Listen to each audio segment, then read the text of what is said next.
Shalom, selamat pagi, selamat menikmati hari baru, hari karunia Tuhan hari ini, hari Kamis tanggal 5 September 2024. Kita akan memulai aktivitas kita dengan kita membaca firman Tuhan dari Roma pasal 2 ayat 1 sampai 16 yang sesuai dengan renungan harian Gereja Toraja.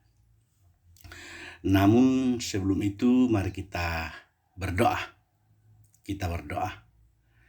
Kami memohon kepadamu Tuhan, kami bersyukur dan bersukacita, kami mengagungkan, memuliakan dan memasyurkan namamu. Tuhan sudah membangunkan kami dengan tubuh yang sehat. Kami akan beraktivitas hari ini. Namun kami percaya Tuhan akan menolong, mengasihi dan memberkati kami. Kami akan membaca, mendengarkan dan merenungkan firman-Mu. Ya Roh Kudus, kuasai kami agar firman-Mu ini tidak berlalu begitu saja, melainkan tinggal dan diam di dalam hati kami.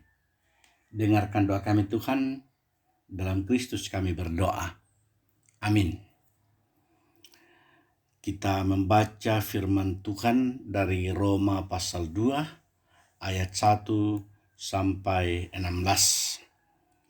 Firman Tuhan demikian, karena itu hai manusia, siapapun juga engkau yang menghakimi orang lain, engkau sendiri tidak bebas dari salah. Sebab dalam menghakimi orang lain, engkau menghakimi dirimu sendiri, karena engkau yang menghakimi orang lain melakukan hal-hal yang sama.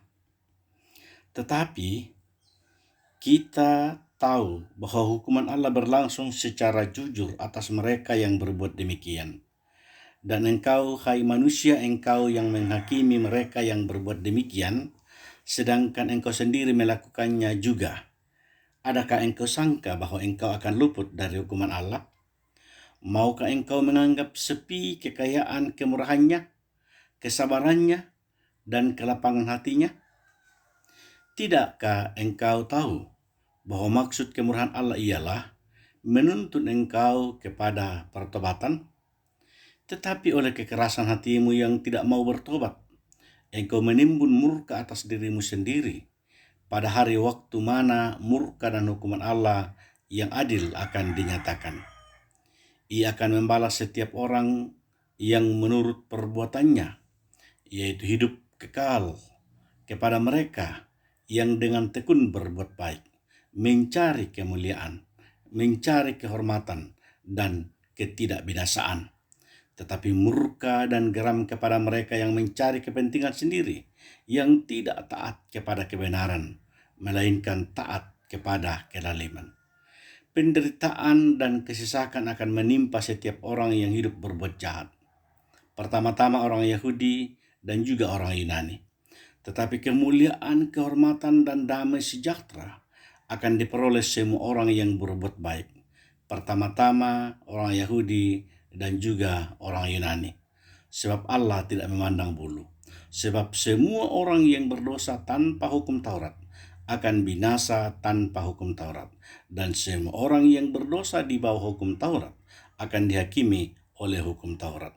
Karena bukanlah orang yang mendengar hukum Taurat yang benar di hadapan Allah, tetapi orang yang melakukan hukum Tauratlah yang akan dibenarkan.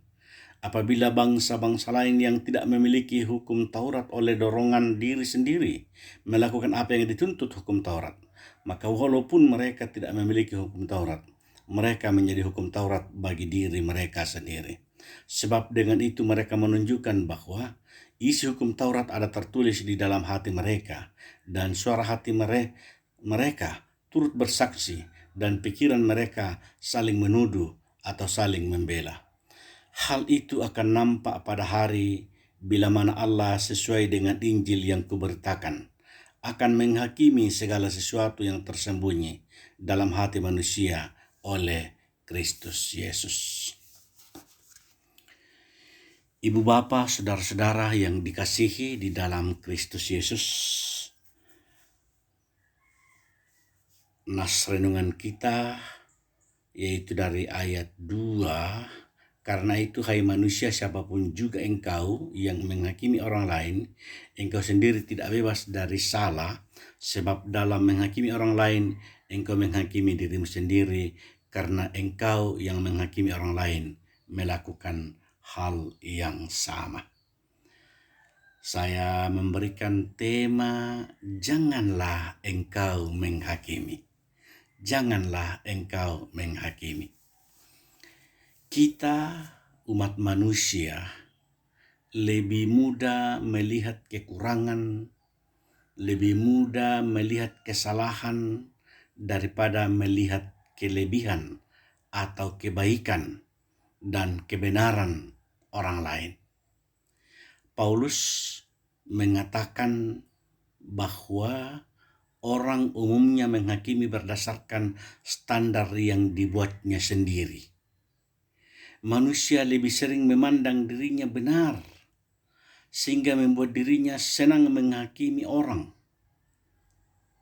Orang yang suka menunjuk-nunjuk kesalahan orang lain atau menghakimi orang lain tidak menyadari bahwa sesungguhnya ketika ia sedang menunjuk hanya satu jari saja yang tertuju pada orang lain, tetapi lebih banyak yang menunjuk dirinya sendiri.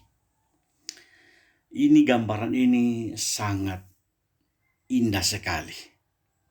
Siapakah kita ini sehingga kita berlaku seperti seorang hakim yang menjatuhkan vonis kepada orang lain? Sebelum kita menghakimi orang lain, sebaiknya kita memeriksa diri sendiri terlebih dahulu. Apakah kita ini sudah bersih dari kesalahan? Apakah kita ini sudah sempurna? Apakah kita ini adalah orang yang tanpa cacat, orang yang tidak ada kesalahan? Tidakkah kita malu pada diri sendiri bila kesalahan yang kita perbuat ternyata jauh lebih besar dari orang yang sedang kita hakimi? Tuhan memperingatkan, jangan kamu menghakimi, supaya kamu tidak dihakimi. Karena dengan penghakiman yang kamu pakai untuk menghakimi, kamu akan dihakimi, dan ukuran yang kamu pakai untuk mengukur akan diukurkan kepadamu. Saat kita sedang hidup di zaman yang benar-benar mendekati akhir zaman, di mana manusia cenderung mencintai dirinya sendiri, manusia cenderung egois, manusia cenderung menjadi pemfitnah, manusia cenderung menjadi tidak peduli bagi agama, tidak tahu mengasihi, suka menjelekkan orang lain, tidak dapat mengekang diri, pemarah, garang, bahkan suka berkhianat. Orang-orang yang demikian mudah sekali terprovokasi juga, gampang menuduh atau menyalahkan orang lain, terbiasa mencari-cari kelemahan dan kekurangan orang lain, sudah mudah sekali berkomentar, mudah sekali menghujat, mudah sekali menghina, apalagi memojokkan dan merendahkan orang lain, gampang membuka aib, mengorek-ngorek masa lalu orang lain dengan komentar atau cuitan di WA, di sosmed, di Facebook dan sebagainya. Kita seringkali berlaku seolah-olah menjadi orang yang paling benar, paling suci, tiada tandingannya. Kita bertindak sebagai hakim dengan pikiran yang jahat. Ayatnya yang keempat dari Yakobus pasal 2. Hanya Tuhanlah yang bisa memberi penghakiman dengan jujur dan adil. Standar penghakiman adalah milik Tuhan, bukan manusia. Dia menghakimi orang atas apa yang dilakukannya. Tuhan berhak memberikan penghakiman karena Dia adalah Allah yang esa. Dia adalah Allah yang kudus. Dia adalah Allah yang memberikan penghakiman sesuai dengan standarnya. Allah tidak melakukan perbuatan apa yang Dia hakimi. Menghakimi orang lain bukanlah hak kita. Menghakimi orang lain adalah hak Allah.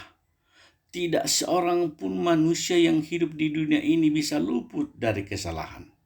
Karena itu, ibu bapa, saudara-saudara, mari kita belajar seperti yang dikatakan oleh Yesus dalam kitab Matius pasal 7 ayat 3 mengatakan, "Mengapakah engkau melihat selumbar di mata saudaramu, sedangkan balok di dalam matamu tidak engkau ketahui?" Firman Tuhan menegaskan, hanya ada satu pembuat hukum dan hakim, yaitu Dia yang berkuasa menyelamatkan dan membinasakan. Tetapi siapakah engkau, sehingga engkau mau menghakimi sesama manusia? Kita tidak luput dari kesalahan dan dosa. Karena itu, seperti di awal tadi, saya mengatakan, janganlah menghakimi. Dan mulai sekarang, berhentilah menghakimi orang lain. Belajarlah menerima orang lain apa adanya. Karena di sana nama Tuhan dimuliakan. Kalau kita saling menghargai, kalau kita saling melengkapi untuk kemuliaan bagi namanya. Kiranya Roh Kudus menolong kita. Amin. Mari kita berdoa. Ya Tuhan, Bapa yang baik, Bapa yang setiawan, Bapa yang rahmani dan rahimi. Terima kasih firman-Mu Engkau perdengarkan bagi kami. Kami berdoa untuk seluruh umat-Mu. Apapun aktivitas kami hari ini, apapun yang kami kerjakan hari ini, kiranya Tuhan menolong, mengasihi, memberkati kami. Biarlah ya Bapa, nama-Mu tetap kami muliakan, nama-Mu tetap kami masyurkan. Kami berdoa untuk situasi dan kondisi kami, di mana saat ini kami sedang mempersiapkan diri, memilih pemimpin kami, gubernur, bupati. Tuhan berkenan memberkati dan melindungi, agar proses pemilu itu boleh berjalan dengan baik. Ada sukacita, ada damai sejahtera kami alami. Bapa di surga, berkati orang-orang yang termarginal, berkati orang-orang yang tertindas, berkati orang-orang yang terpenjara, berkati orang-orang yang bergumul, baik pergumulan karena sakit penyakit, pergumulan karena ekonomi, apapun yang kami alami, ke dalam tangan-Mu kami serahkan. Tuhan, tolonglah, kasihanilah kami. Berkati kami, berkati bangsa dan negara kami. Berkati pemerintah kami untuk menjadi saluran berkat-Mu. Karena kami berdoa kepada-Mu Tuhan, di dalam Kristus kami bermohon. Amin. Selamat beraktivitas, Tuhan memberkati, bersemangat.